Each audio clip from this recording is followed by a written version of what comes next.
हाँ जी दोस्तों, कैसे हैं आप सब। और उम्मीद करता हूं भाई कि बिल्कुल अच्छे होंगे, बिल्कुल बिंदास होंगे। इंग्लैंड के कैप्टन बेन स्टोक्स जैसे ही मुकाबला हारते हैं उसके बाद ऑब्वियस सी बात है कि बहानेबाजी शुरू हो जाती है।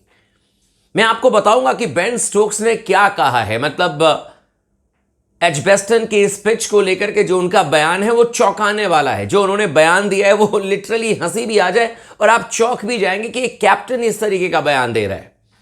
दूसरी बात यह है कि इंग्लैंड ने अपनी प्लेइंग 11 में एक और तेज गेंदबाज को शामिल कर लिया है, वो भी मैं आपको बता दूंगा।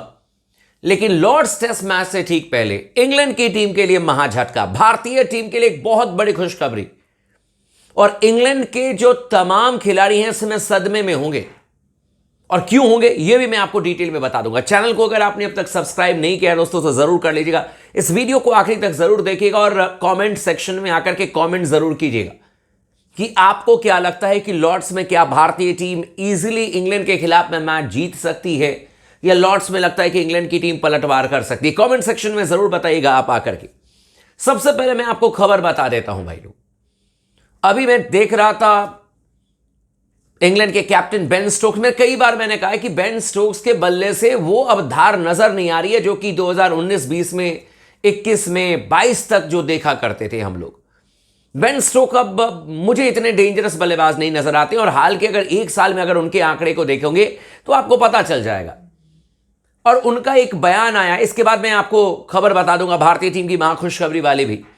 उन्होंने अभी स्टेटमेंट दिया। उन्होंने क्या स्टेटमेंट दिया कि जब हमने एजबेस्टन टेस्ट मैच की शुरुआत की थी, गेंद हरकत कर रही थी और उसका हमने रिजल्ट भी हासिल किया, मतलब कि हमने इंडियन बैट्समैन को परेशान किया। लेकिन मेरे को तो समझ में नहीं आया कि फर्स्ट इनिंग में भी इंडियन बैट्समैन परेशान हुए तो हुए कब, क्योंकि हमने तो अच्छे खासे रन बनाए। हमने तो कुल मिलाकर के आप देखो कि कितने रन बना दिए थे, 587 रन फर्स्ट इनिंग में बना दिए थे। इनका यह कहना है कि हमने 211 212 पर हमने 5 निकाल दिए थे। लेकिन by the end of the day तो हमारी टीम ने भाई साहब 587 रन बना दिए।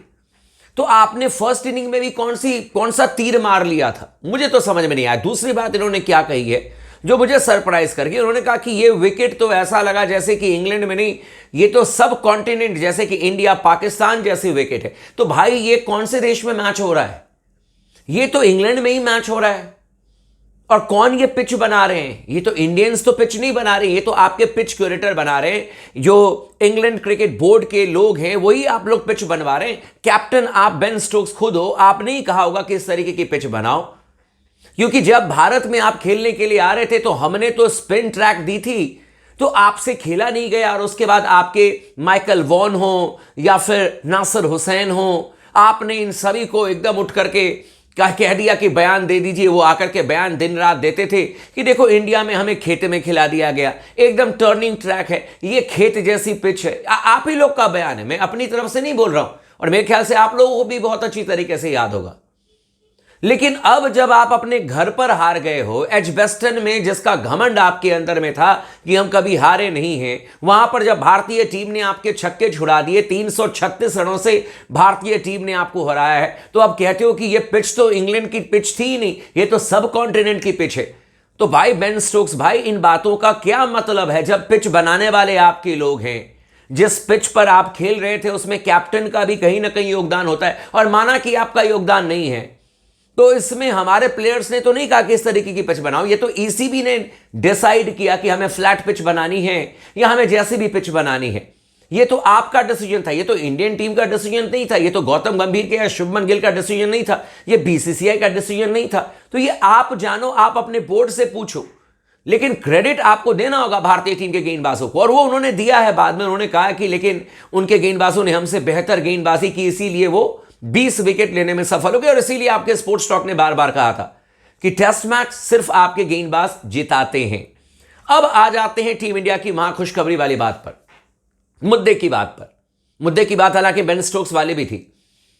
अब है ये मामला भाई साहब की प्रसिद्ध कृष्णा, आकाशदीप, मोहम्मद सिराज, ये 3 तेज गेंदबाज को तो ये खेल नहीं पाए इंग्लैंड वाले। और अब लॉर्ड्स टेस्ट मैच में जसप्रीत बुमराह की वापसी हो रही है। कल जब शुभमन गिल आए थे प्रेस कॉन्फ्रेंस में, उनसे पूछा गया, उन्होंने कंफर्म कर दिया। उन्होंने कहा कि हां बिल्कुल जस्सी भाई खेलेंगे, लॉर्ड्स टेस्ट मैच में खेलेंगे। और कहना पड़ेगा कि फिर जस्सी जैसा कोई नहीं, ये बात तो बिल्कुल फैक्ट है।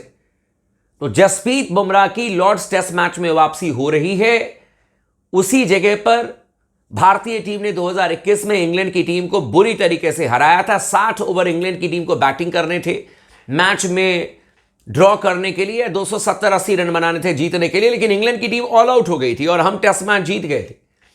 और अब आप सोचिए कि भारतीय टीम की गेंदबाजी लाइनअप पर मतलब जसप्रीत बुमराह का आना ये कितने पॉजिटिव न्यूज है, वो भी तब जब हम 1-1 की बराबरी कर चुके हैं सीरीज में, वो भी तब जब हमने एजबेस्टन में बुरी तरीके से इंग्लैंड की टीम को हराया विदाउट जसप्रीत बुमराह।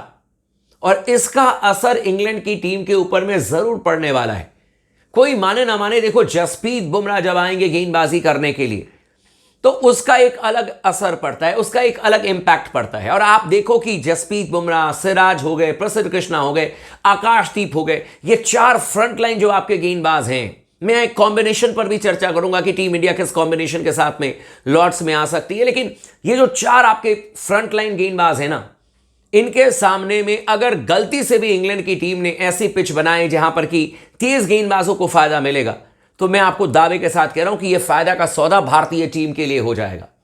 मैं तो चाहता हूं कि इंग्लैंड की टीम हिम्मत दिखाए। मैं तो ओपन चैलेंज देता हूं बेन स्टोक्स को और मैं कहता हूं कि यार आप एकदम ग्रीन टॉप पिच बनाओ और उसके बाद देखो कि कैसे आपके बैट्समैन आते हैं और वापस पवेलियन जाते हैं, क्योंकि अब तो जस्सी भाई भी आ चुके हैं, लॉर्ड्स टेस्ट मैच में खेलेंगे। शुभमन गिल ने ये कंफर्म्ड कर दिया है। तो गेंदबाजी लाइनअप इतनी धारदार हो जाएगी कि ना तो जसप्रीत बुमराह आपसे संभलने वाले हैं, ना तो सिराज, ना तो आकाशदीप, ना तो प्रसिद्ध कृष्णा। और ये पॉसिबल है कि ये चारों तेज गेंदबाज खेलें, लेकिन पिच तो ऐसी बना दो बेन स्टोक्स, हमारे तो चारों तेज गेंदबाज इस समय एकदम तैयार बैठे हुए। पिच बनाओ जहां पर कि आप भी 4 तेज गेंदबाज को खिलाओ, हम भी 4 तेज गेंदबाज को खिलाते हैं और देख लेते हैं कि किसमें कितना दम है कि नहीं दोस्तों। मतलब आप कमेंट कीजिएगा। सब कॉन्टिनेंट की पिच है एजबेस्टन में, वाह भाई वाह, हमारी टीम जीत गई तो सब कॉन्टिनेंट की पिच। और अगर आपकी टीम जीत जाती तो आप कहते हो कि हम बेसबॉल खेल रहे हैं।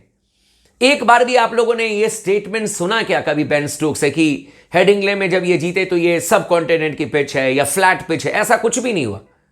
और भारतीय टीम जैसे ही जीती, उधर 7 समंदर पार पैट कमिंस वेस्ट इंडीज में टेस्ट मैच खेल रहे हैं, उनका भी बयान आ रहा है। स्कोर कार्ड देख करके लगा कि ये तो अलग ही टेस्ट मैच चल रहा है, इतना फ्लैट पिच, हो माय गॉड।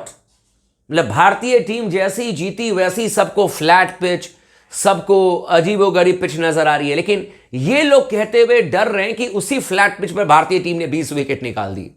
और उसी फ्लैट पिच, मैं कह रहा हूं कि फ्लैट पिच पर टेस्ट मैच जीतना और मुश्किल होता है, और हमने वो मुश्किल काम करके दिखाया। अब बना दो ग्रीन टॉप पिच और देखते हैं कि उस ग्रीन टॉप पिच पर किस में कितना दम है। लेकिन ये नहीं होगा, ये नहीं होगा। बाकी कोई भी इंफॉर्मेशन आएगी मैं आपको जरूर शेयर कर दूंगा। जसप्रीत बुमराह भारतीय टीम के लिए लॉर्ड्स टेस्ट मैच में खेलेंगे और दावा है मेरा कि लॉर्ड्स में भी इंग्लैंड की हालत खराब होने वाली है।